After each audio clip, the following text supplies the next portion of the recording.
welcome to another episode of the Bottom of the Stream movie show. My name is Adam. My name's Nick. Welcome back aboard the Streamboat and welcome back to the world famous Bottom of the Stream podcast. We are here like we are at the same time every week as we continue on our never-ending quest to find hidden gem movies at the bottom of the Netflix stream. We are indeed. That's what we do. And this week our movie has been randomly generated for us by our randomizer, Robin. Randomly selected. We haven't randomly generated a movie. It feels like somebody has. That's a fair comment. And Robin selected this week, he selected Meet the Blacks. Meet the Blacks was released in 2016. It's a 15. It runs for 1 hour and 34 minutes and is currently rated at 4.8 out of 10 on IMDb. 4.8? I mean, that's a pretty... that on IMDb scale, that's a pretty average movie. Yeah. Certainly not in the pantheon of terrible movies. No, absolutely. This is a whole 2 points above last week's movie. Yeah. So we'll see if we think the same thing. Sure. As we go through. This movie stars a guy called Mike Epps. He plays Carl Black. You might recognise him. He's in Madam Webb just recently. Was he? Yep. He's in Dolomite Is My Name. Both The Hangover and Hangover Part 3. Uh-huh. Probably most famous for he's in the Friday movies. Sure. Next Friday. Also, this movie stars Zulay Henao. She plays Lorena. Couldn't find anything about this woman. Oh, really? No. And also, Alex Henderson plays... I had to go for the son because the son's great in this. It's the best thing about it. He plays Carl Jr. He's in Creed. Right. And is in the Trial of the Chicago 7. Okay. So he's got quite a history. You've seen that? I have seen that. Yeah, I've not seen that. I've seen both of those films. In fact. Okay. Written by Deon Taylor and Nicole Damasi, and directed by Deon Taylor. Nice. I need to talk to you about Deon Taylor. Please do. As I always do, I read the director's profiles sometimes on IMDb, and I read this one open-mouthed. Amazing. Were you hungry? Because a lot of the times people on IMDb write their own biographies. That has been known. I really hope this guy did. Brilliant. Okay, Is it ostentatious? It's 8 paragraphs long. I'm not going to read the whole Fantastic. thing, but I would encourage you to go and I read will the whole do thing. that. I'll maybe read the first 2. Are you ready for this? I am. Sit back and I am enjoy sitting comfortably. the biography of Deon Taylor. It says, a prolific writer, filmmaker, director, and idea generator. Lovely. Deon Taylor is a self-taught creative genius. His work is innovative, his writing is cutting edge, and his vision is iconic. He is forever creating and is a force to be reckoned with in the conglomerate world of entertainment. He is always thinking outside the box, juggling creative projects with ease, and his intelligence is so profound, it's a no-brainer that Taylor continues to run his own film and production company, Hidden Empire Film Group. I'm going to stop there, but it goes on like that for 8 paragraphs. That's incredible. So you just copy and pasted his LinkedIn entry. That feels like a lot of LinkedIn profiles that I see. Unbelievable. I mean, yeah. I mean, that's some balls. And then he's made this movie.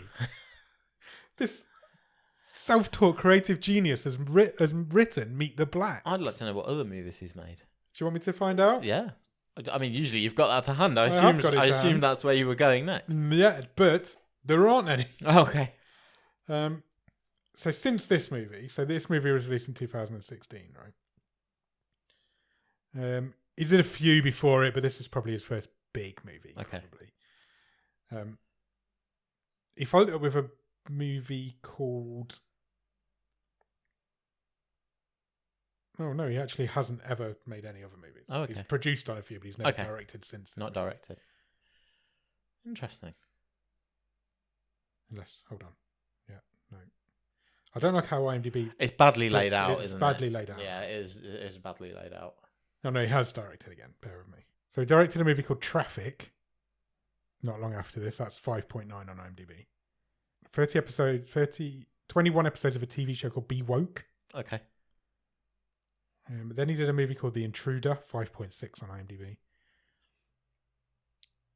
He did a couple of music videos for Tyrese and CeeLo Green. Okay. A movie called The House Next Door, that's 4.1. A movie called Fear, that's 3.6. I mean, this creative genius has never got above a 5 on IMDb. To be fair, I might agree with the term prolific. Yeah. Okay. It just made me laugh. I couldn't believe when I was reading that. Yeah. It's crazy. Yeah, that's... okay, fine. Do you have a one-word review of this movie, Nick? D-O-double-G. I'd completely forgotten about this movie's beginnings. I'm going to ask you this question and you're going to tell me the answer. This movie tops out early. I mean, the first sentence of my notes is a sentence I don't think I could have. You know that whole sort of 1,000 monkeys with 1,000 typewriters. And then I shall ask you the question. Would come up with this sentence. Where does this movie start, Nick? This movie starts with Snoop Dogg walking onto screen. It does. Snoop Dogg is white. A white Snoop Dogg walks onto screen. Yeah, and it is actually Snoop Dogg. Yeah, it is. 100% is. But he's playing a kind of rich white guy. He's whited up. And he announces that tonight is the Purge. Yeah. And then he's gone. Done. Never to be seen again in this movie. He's credited as an executive producer on this movie, Yeah. so I assume it's something to do with one of his production companies. He says 12 hours, any crime is legal. I mean, you know what a Purge is. We do. We've seen those movies. We have. Any crime is legal. He says, keep your pets safe. He says, stay tight, stay white. And then he wanders off screen. Absolutely. And we get our titles. We do. We get an animated title sequence. Do you know what? I thought this title sequence was pretty good. Yeah, I agree. In terms of the art, the comic book style, we've got the panels. Yeah. And it gives us our backstory. It's an animated backstory of why these family are where they are. Yeah. It's Carl, who's the father of this family. Yes. Talking us through the history of how he got to... They live in... This movie's set in Beverly Hills. Yeah. This is a black family who lives in a very white neighborhood in Beverly Hills. A mansion. They're leaving Chicago. Yes, so the animation tells us about how he left Chicago, moved to Beverly Hills. He's embezzled or robbed some money from some dude. Basically, there's a gangster who is a drug dealer who has ended up going to prison, and Carl has done a runner with a portion of the goods and some stacks of money. And this house is essentially owned by this gangster who's now in prison. Yes, so he's moved there. Yeah. The very last line... He says one of the reasons we're moving is because, like you say, we live in a poor neighborhood in Chicago, and the annual Purge is upcoming. Yes. And we're going to Beverly Hills. Because rich people don't purge. Yeah. That's the last line of this animation. And I kind of feel, I know this is a stupid movie. Yeah. But this whole movie hinges on the fact that Carl has just decided that rich people don't purge. Yeah.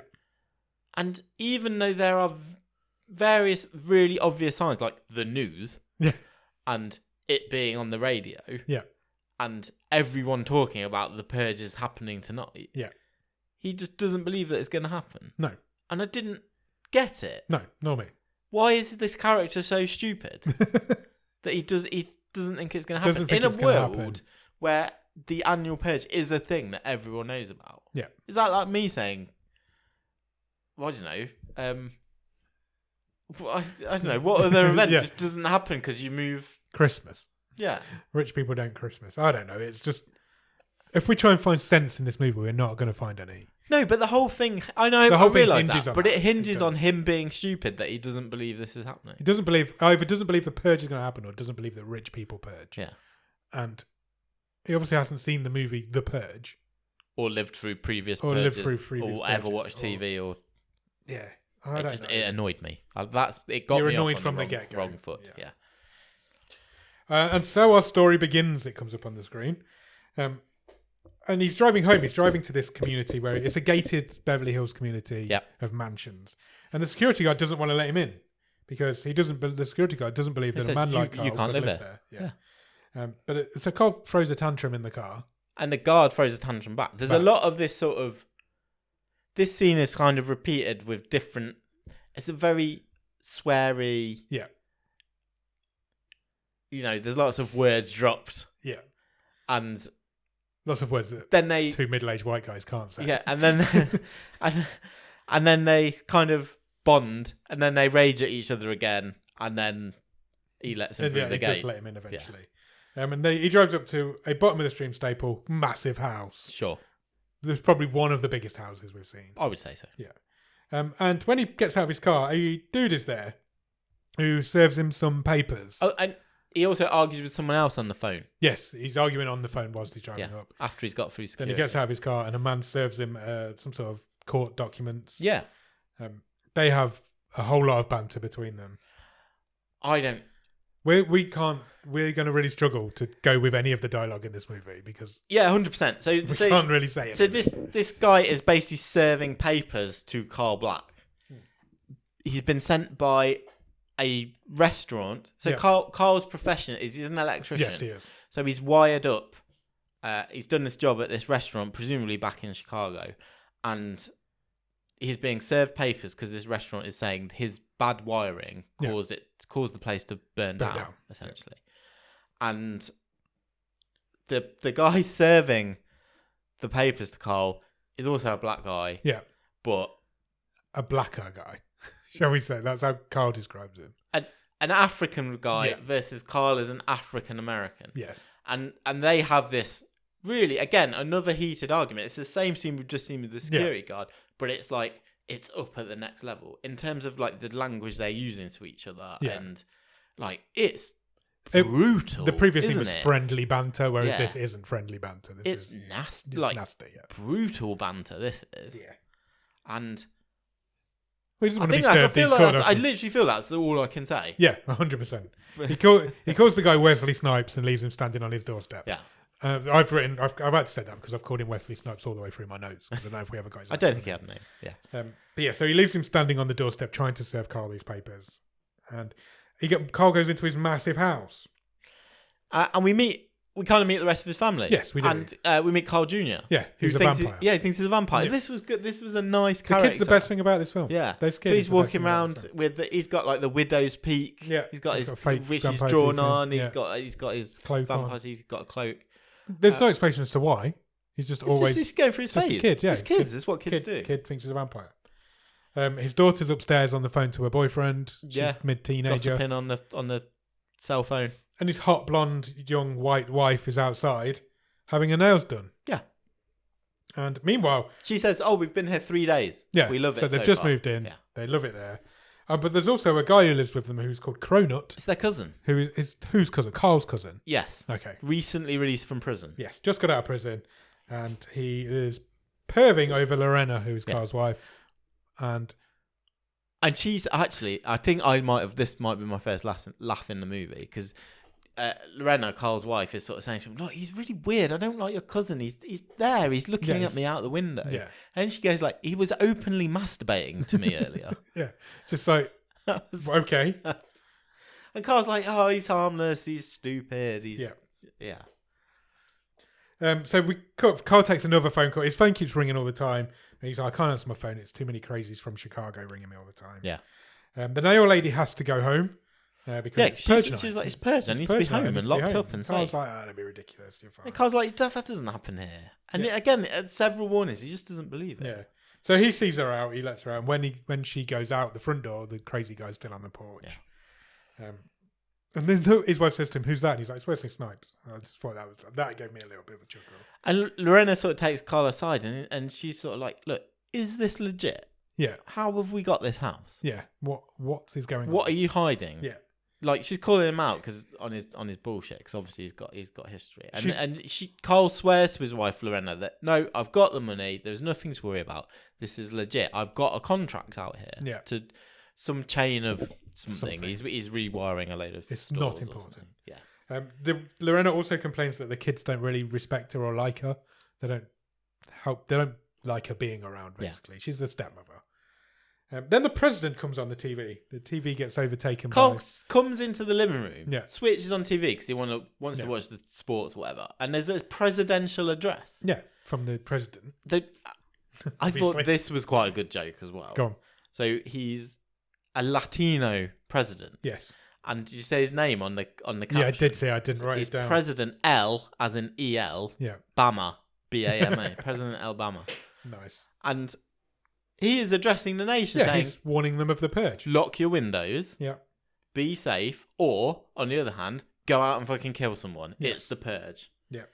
And he sort of says, if you've done nothing wrong, you'll have nothing to worry about. Yeah. And again, Carl's like, he's shouting his daughter saying, help me change the TV channel. He doesn't believe any of it. We cut to the daughter. She's upstairs. She's getting some disturbing messages on her phone. She's getting sexted. She's getting sexted. But it's from somebody who can see her. Yeah, he's like, I'm in the room. I can so see she's you, freaking out a see little what bit. you're She wearing. starts looking around. And eventually, it turns out, it's her boyfriend from Chicago who's made the trip to Beverly Hills. And it's taken him 3 days and 3 nights on the Greyhound, he says, to get to her. His name is Freezy. Yes, Freezy. Meanwhile, back downstairs, Carl's still trying to turn the TV off. The president's now got his bulletproof vest on. Yes, he's going out to Purge. He's going out to Purge. He's going after Jay Leno and Eric Estrada. Yeah. That's who he's like, watch out, though, and that's who he's going for. He wants some of Jay Leno's cars, doesn't he? It doesn't mention why he's going for Eric Estrada, I don't think. And then Carl sort of walks around the house a bit, and we see he opens the safe behind a picture, which is full of cash and weed. Yeah. Then we get our first, I guess, kind of jump scare, which is Lorena being taunted by a drone that Carl Jr.'s flying around this mansion. Yes, absolutely. Cousin Cronut then instantly finds the safe. Yeah, he does, like, straight away. He's At. like, it literally steals everything out of this safe. It wasn't even locked. Didn't lock it back up. No, but yeah, Carl unlocked it. Because it's like it's a panic room in the house, but it isn't. It's just another room in the house. Yeah. And Cronut just takes everything out of the safe. Then Ali's boyfriend turns up. Well, he turned up earlier, but they're now having like this conversation. And she says, look, you can stay because she doesn't want him to get purged. Yeah. But after that, you've got to go. My dad will literally murder you. Yeah. And he's allowed to murder you. Yes. This is like, you need to hide, basically. Lorena wants Carl to kick Cronut out of the house. Because, again, he's being pervy. So Carl goes to try and find Cronut, and Cronut's outside fixing up one of Carl's cars. Yeah, he's in the garage fixing the SUV. Yeah. And he's got this plan of blowing the car up to then sue the manufacturer and getting a settlement. Something like that. He was going to be in it, but he was only going to blow the front. And Carl says to him, it says to Cronut, can you be less pervy? Yeah. You know, it's not appropriate for you to be perving over my wife. And Cronut says, well, I didn't see what the problem is. I've been in prison for 2 years. He's like, I don't think there's anything wrong with me wanting to fuck your wife. Yeah. He's like, I've written the quote. He says, all I've seen for the last 2 years is dudes flinging dick around. Oh, dear. Because these two are cousins, but they're about the same age. Yeah. So Carl's like, right, I'm calling a family meeting. Yeah, he does. He calls the family. Everyone to the dining room. Yep. So the whole family go and sit around this table. And he starts off by telling them to be more appreciative of this massive house that you've got. Yeah. Because love me more. I grew up poor, and I'm not going to, and all this. And then he's like, "We need to go out for a family walk." Yeah, we're going to act like a normal family. We're going to go for a walk together. And everybody's like, "The purge is about to start. We can't go out for a walk." But he's like, "That's not going to happen here." He doesn't believe it. As soon as they walk out the door, a guy in a car calls 911. So this was another security guard, like the patrolman. I think he was neighbourhood watch. Yeah, I got that impression. He was neighbourhood watch. And he calls the 911 on a suspicious black family walking around his gated community. Yeah. And then we meet Jim and Mary Smith. Yeah, the neighbours. The neighbours welcome them to the neighbourhood. They've got like a gift hamper for them. Yeah. Mary calls their name ironic, which felt a bit weird coming from a white person. Because they're black and they're, it was a very strange... They're the only two white people in this movie, and it just felt a bit... Well, apart from Lorena. No, but everybody apart from the blacks is white, to be fair. No, but I know what you mean. With a significant part in the movie. And also racist. Yeah. it just felt strange. But yeah, it was weird. It was a weird scene. And they're all like, Jim's flirting with, or trying to flirt with Lorena, and then so Carl starts flirting back with his wife. Yeah, it's a very strange. It's just scene. really weird. And then Jim sort of lets slip. He's like, "Oh, I hope you get on better than the last owners of the house." Yeah, because the previous owners of their house got purged. Yeah. So like what, this time last year? Yeah. And then the alarms. The purge warning goes off. The alarms sound, and is Carl now believing the purge is actually going to happen? No, but they do go home.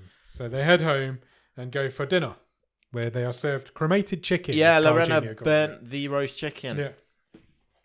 Carl again. This is where I've put in. Sorry to keep going on about it, but I have put in capital letters. Why do they not believe a purge is about? Carl to actually happen? says it again. He doesn't think people purge in this neighborhood. Then all the windows smash. Yeah. This was the first scene where I actually laughed out loud. So all the windows smash and the lights all go off. And the vampire kid reacts as if, you know, when vampires get hit by light. Yeah. And they're like, Yeah. he does that, but in the dark. And I just found it really funny. It was just great. That actually made me laugh out loud. So they decide to head for their panic room. Yeah. Which is just, it felt like just a bedroom. Do you know, and this is the first time we hear, and it happens for the rest of this movie now, and I found it incredibly annoying.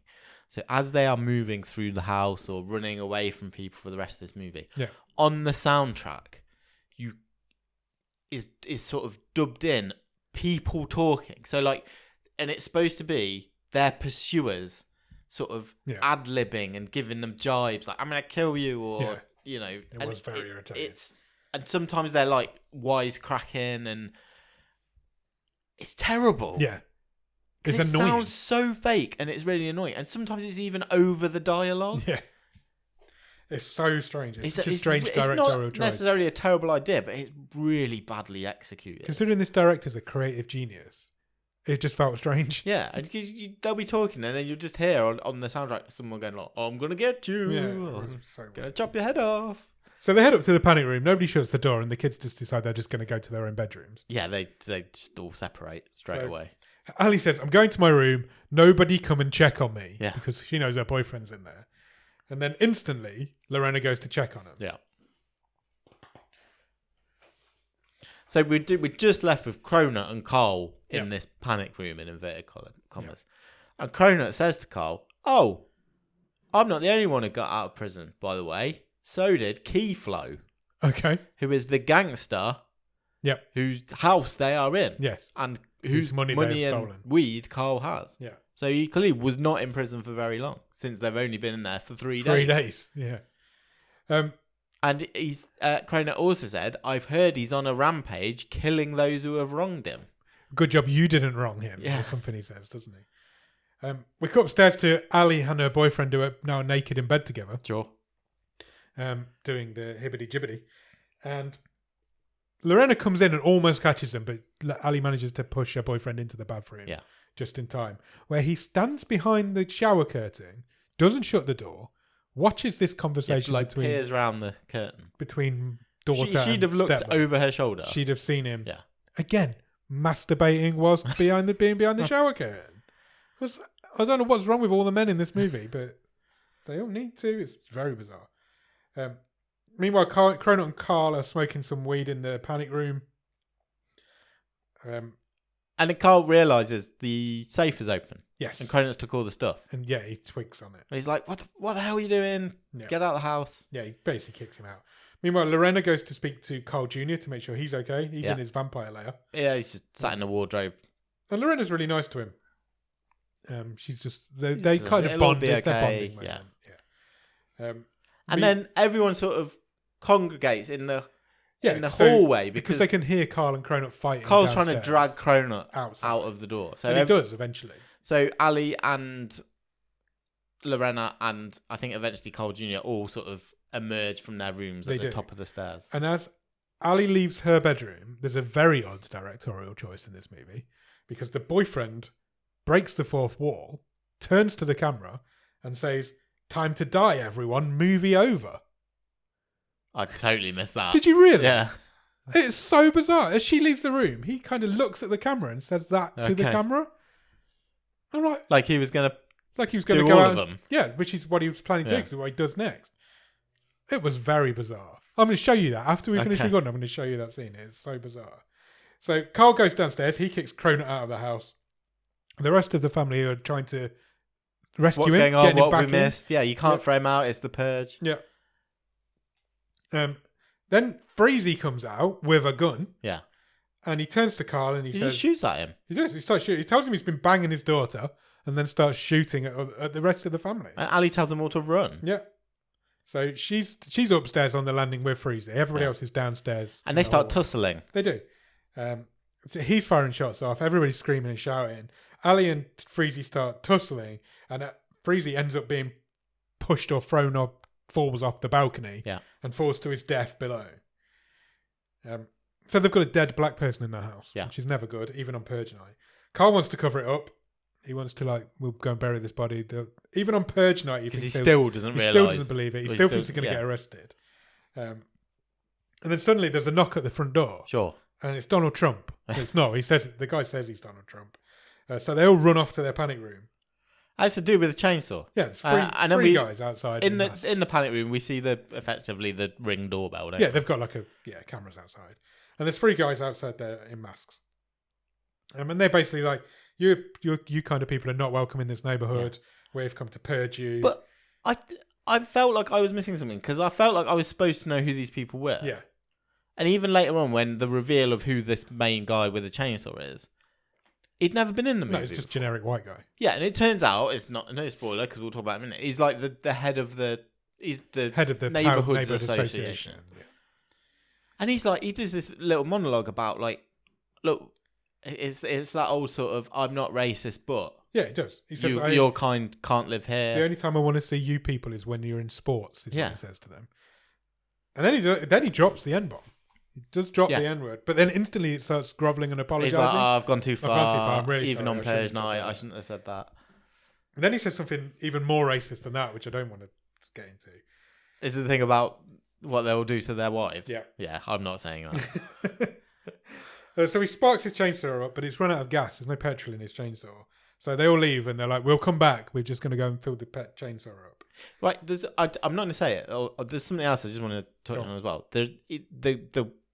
This lead white guy, he also makes a joke, which I can only describe as it's similar to something that our ex-prime minister was rightly hauled over the coals for. Yeah. In terms of, I'm not going to say any more than that. No, please don't. But how is that in a movie? Yes. I just yeah. It's weird, isn't it? It's just. Is it because it's? It just seems so. This is just so different to what. It's this. Yeah. I would consider. I'm not trying to be a prude, but yeah, I know what you mean. This is not. That's not funny. This is a black movie written by black people giving lines to white people, and it feels strange, but also there are people out there. And I have got nothing against. Please, no, absolutely go in on white people. Yeah, 100%, 100%. But I didn't think this was funny. No. Ultimately, this movie's trying to be funny and failing miserably. Then the power goes out again, and I'm not sure it ever came back on the first time. I don't know. And Cronut is suddenly back in the house. He's just walked back in. I think he came through the back. Oh, he does. He came through the back door because nobody's thought to lock the back door. Nobody said all the windows are broken. Windows have been smashed. Yeah, I just came back in. So them two go off to make sure the house is secure. Which it isn't. My next note says it's not. Masked guys are inside. Carl knows one of the guys, and this dude pulls a gun on him, and it's the guy. It's the Keeflo, the guy he killed. He stole from, and he's there. He's in the house. He says, "I want my money. I want my house. I want my dope. Yeah, I want it all back." You've got tonight. This felt like it went on for about 5 minutes of Keeflo just threatening Carl. Yeah, it did. Again, aggressively insulting him. The guy who played Keeflo died not long after making this movie. Really? This is his last movie. There is a sequel to this movie out there, I might come on to that. Yeah, later. Actually, I think we should. The fact there's a sequel. Yeah. Lorena comes in whilst they're having this conversation, and here's the fact that she's been told this house is legit, and now she's learning it isn't. So she wants to know why Carl's lying. Carl and Keeflo then start tussling with each other. Yeah, and suddenly Carl accidentally kills Keeflo. He impales him on some coat hook. The coat hook in the kitchen, but not like kitchen wall. You see in a horror movie where I don't know they might be fighting in a kitchen and someone gets impaled on a meat hook or something. These are just your normal coat hook. Yeah, it goes into the back of his head. Very not head. sharp. Yeah, it somehow impales the back of his skull. Yeah, and he dies instantly.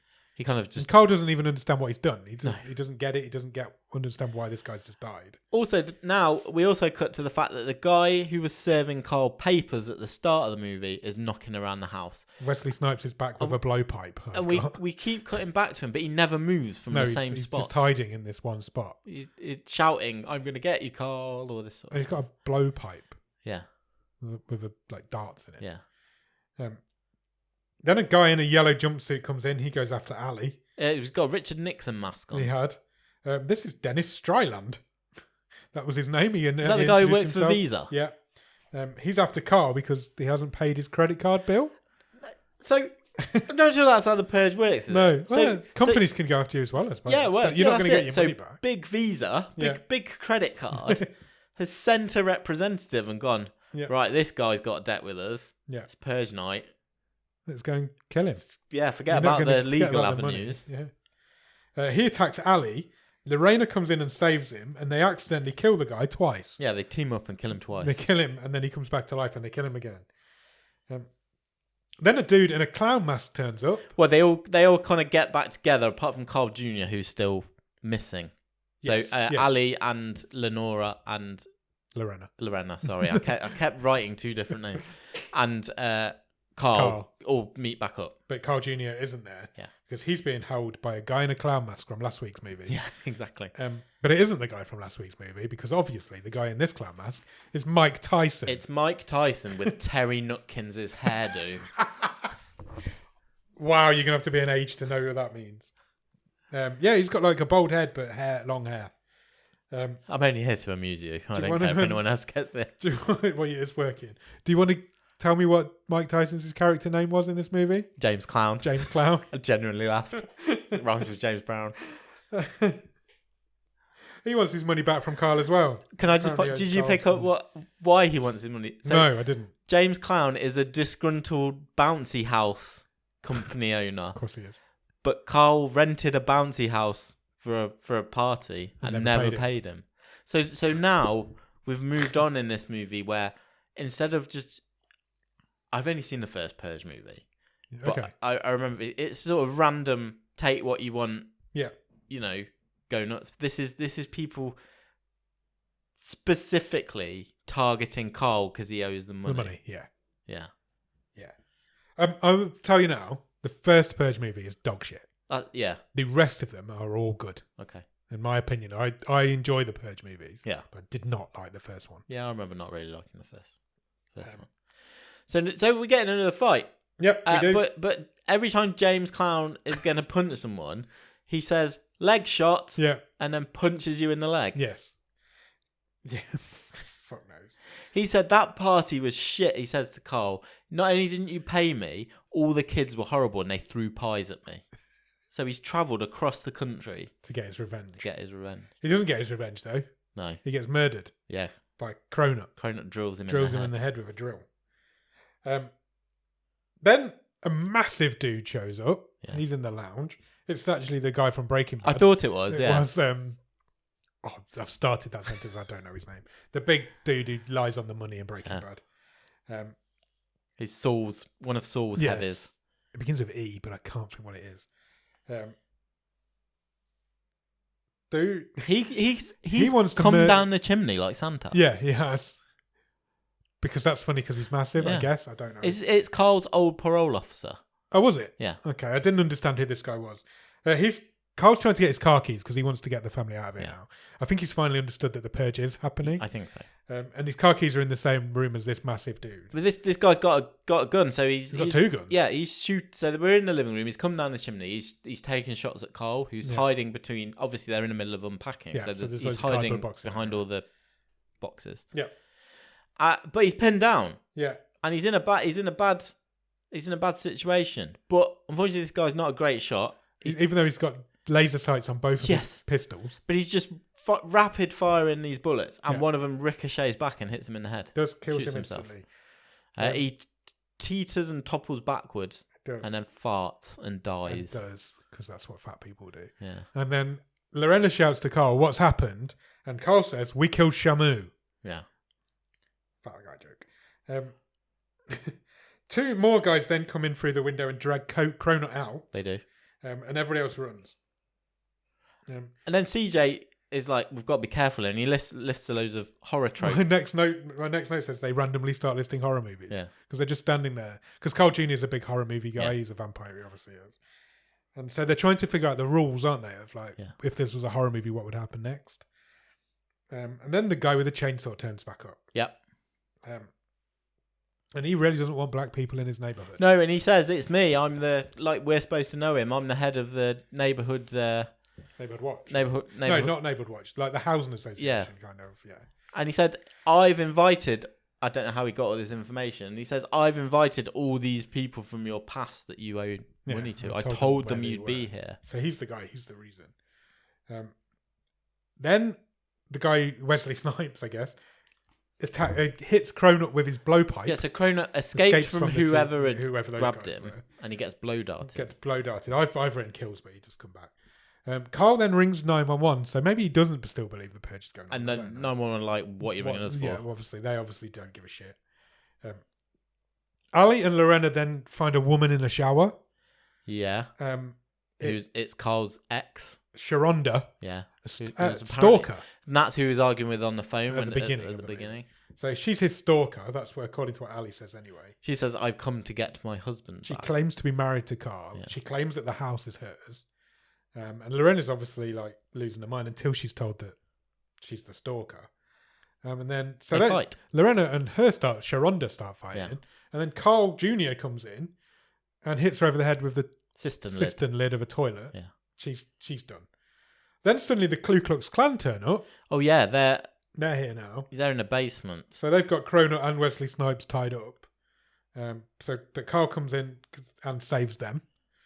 The audio went terrible here as well. I don't know what was going on with the audio. Like it'd been redubbed and I think it didn't match. So Carl comes in and saves them. Uncloaks one of the guys, I guess. Who's a really a confused black guy was in the KKK. Yes. But almost like I was like, is this guy does he have dementia? Because he was literally, I don't know where I am. Yeah. I didn't understand what the joke was. My next note line says, I think I've missed the joke. Yeah. I didn't get it. I didn't understand what had gone on there. I don't know. Maybe there's an American. Maybe he was like a famous American. I don't know. Then the family all get reunited on the stairs. So we're all back together. And they we need to get to the garage. Let's get out of here. Garage?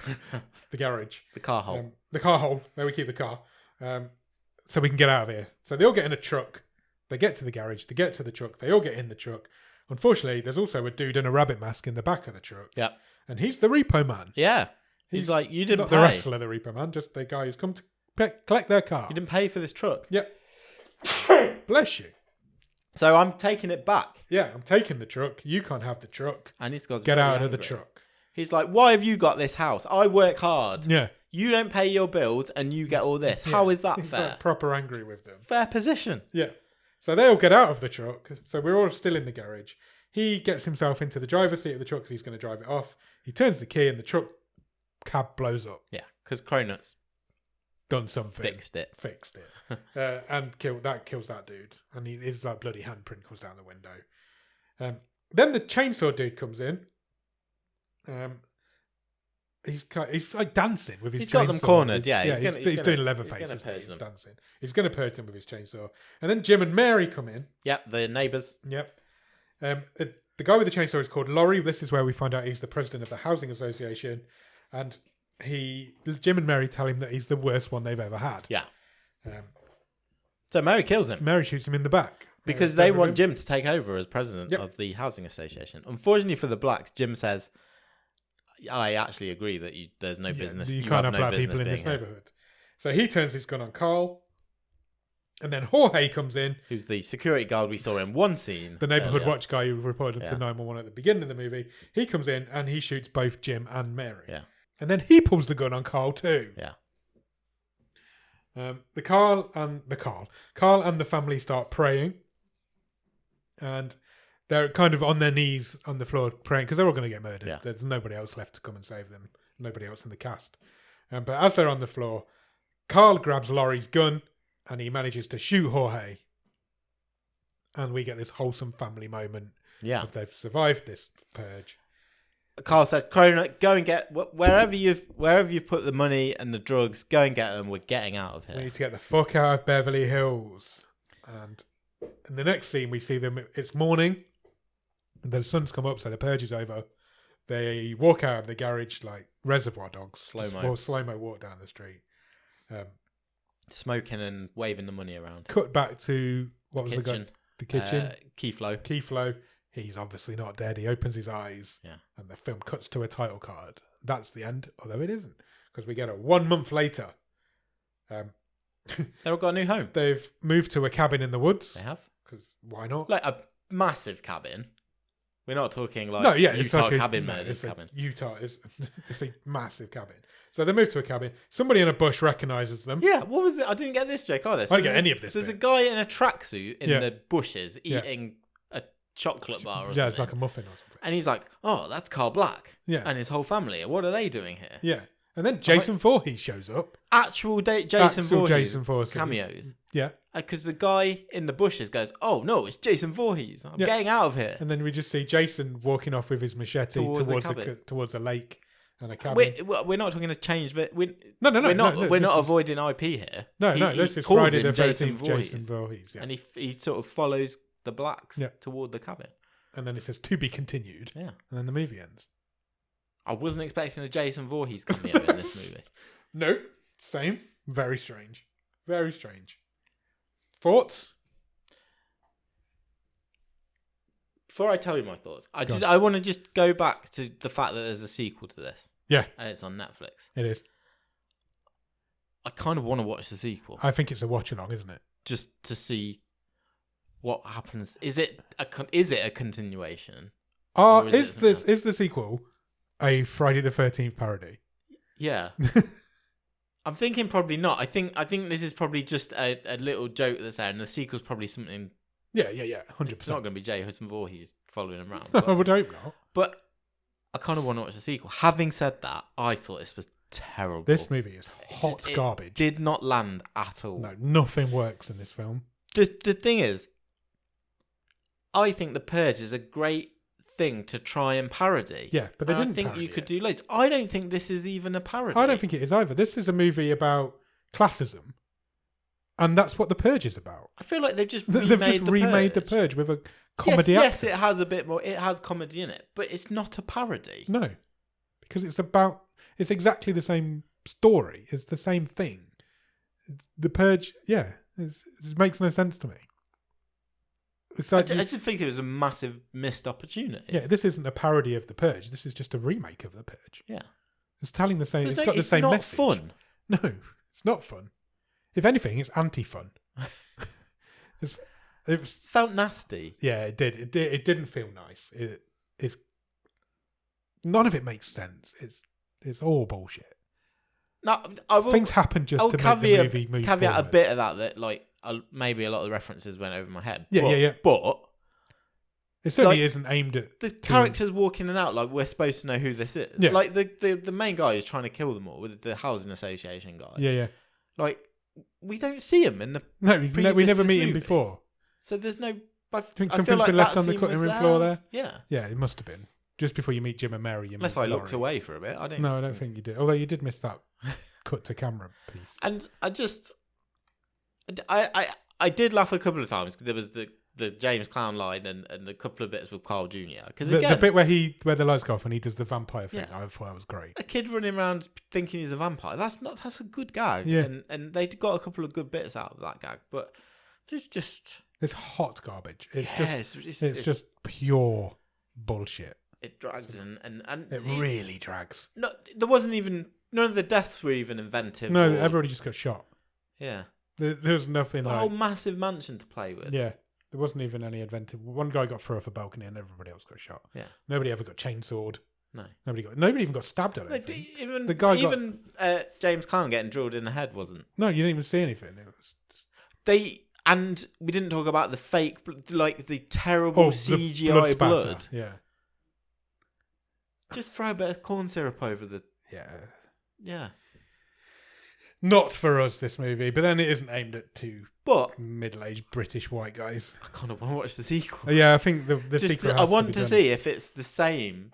Or are we actually doing a parody, or is it more of the same? I think the Discord watch-alongs. We do a Discord watch-along once a month. I think the sequel appears there at some point in the future. We definitely will never do an episode on it. But what's the best thing about it? I actually didn't mind a couple of the characters. I thought Carl Jr. and I actually also thought Lorena was was.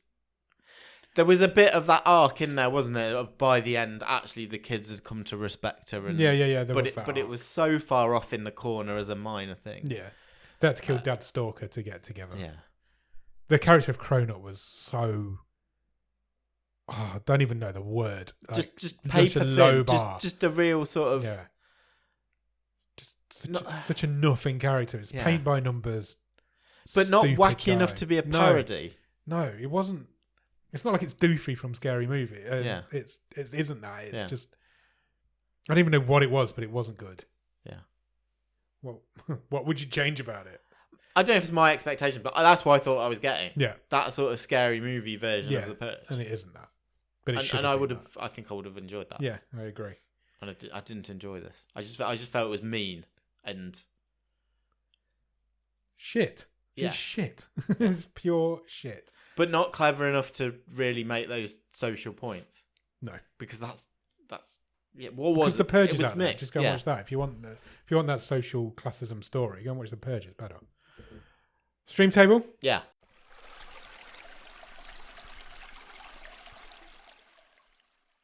Do you want me to read up from the bottom? I don't think. Yes. I'm not going to read all of it. Okay, fine. Too long. Currently, number 17 is Riptide. 16 is Hard Feelings. 15 is Bloody New Year. 14 is the Utah Cabin Murders. 13 is Strange Ways Here We Come. I feel like it goes there somewhere. I know exactly where it goes. I do as well. It's bottom of the stream. It's 100% bottom. It's the worst movie we've seen this season. Yeah. It absolutely is. And it's not even close. We said last week, Riptide being at the bottoms doesn't feel right. No, I think it's right, but it's not like the worst movie we've ever seen. Yeah. This is up there. This is bottom of the stream by quite a long way. Yeah. It's awful. It is. It's mean, and I didn't want to be watching it. Agreed. Bottom of the stream. Meet the Blacks. Don't watch it. It's a terrible movie. Right, that means we need to pick next week's movie. Yes. Shall I get Robin out? Sure. Bring her out. What, any sort of movie you want from this week? Still never got that action movie you wanted, did you? We've had a few sort of action, like we had 60 Minutes, but I was more thinking, big action, like explosions, stupid, leave your brain at home type stuff. Shall I press the button? Yeah, let's do it. Robin has picked us a movie called Ambush. Okay. Any ideas? Absolutely none whatsoever. Do you want to have a guess? Sure. It's a horticultural drama about bushes. About bushes, okay. It isn't that. It's an action thriller. So you might have your explosions in your action movie. Yeah. Robin might have given what you wanted. Do you want the synopsis? Yes, please. A group of young elite commandos led by Captain Drummond are tasked with collecting highly classified information that could change the fate of the war. Oh, okay. Don't know what war? Just the war. Who knows? Do you want to know who's in it? Yes, please. Aaron Eckhart. Oh, really? I don't think he has been on this show before. I don't think he has been on this show before. Jonathan Rhys-Meyers is also in this movie. Okay. So, yeah, that's an interesting one, isn't it? I don't think we've done... Have we done a war? Have we done a war movie? We have, yeah. Have we? Yeah. What? We did the timey-wimey one. Oh, World Ghost War of II. War. Ghost of War. Yeah, I think this is more like traditional war movie, though. Okay. So go out and watch Ambush. And in the meantime, check us out on Instagram and Letterboxd at BOTS_podcast. If you want to drop us an email, our email address is bottomofthestream@gmail.com and our website is bottomofthestream.com. On our website, you will find every episode we've ever recorded, loads of other cool stuff, all the stream tables, and you can even get some merch if you want to buy a Bottom of the Stream. What was from this film? I can't think of anything related to this movie. Gun? Clown? No, we can't. Clown mask. Clown mask. We could have had that the last couple of weeks. Vampire teeth. Okay, fine. Drone. After you've done that, head over to Patreon. Patreon.com/bottom of the stream. On there, for £5 every month, you will get early access to episodes. You'll get bonus episodes. You will get an exclusive access into our Discord so you can chat to us about the future of the show. You can You'll also get a wild card, which means you can pick the film we watch. And if you pick the best one of the season, you will win a prize. You certainly will. And then when you've done all of that, head over to Discord. The Discord is a wonderful group full of wonderful people. We play games, we do watch-alongs. We've got all sorts of cool shit going on in the Discord. It's really good fun. The Discord link will be in the bottom of the show notes. If you can spare a few minutes, please consider leaving us a rating and a review anywhere you can review and rate podcasts. It really helps get the word out about our show, gets us in more places, puts us in more people's ears, helps us make more friends, more people in the Discord. That's what we want. Build our little community. Absolutely what we want. So yeah, go out and do all of that. You can find us on any podcast place, Spotify, Apple Podcasts, YouTube Music, Podchaser, Podbean, all the big ones, all the small ones. Come and find us. All the small things. Do that. Go out and watch Ambush. And we'll be back on Monday for The Wave and next Thursday for the movie show. Cheers! Bye!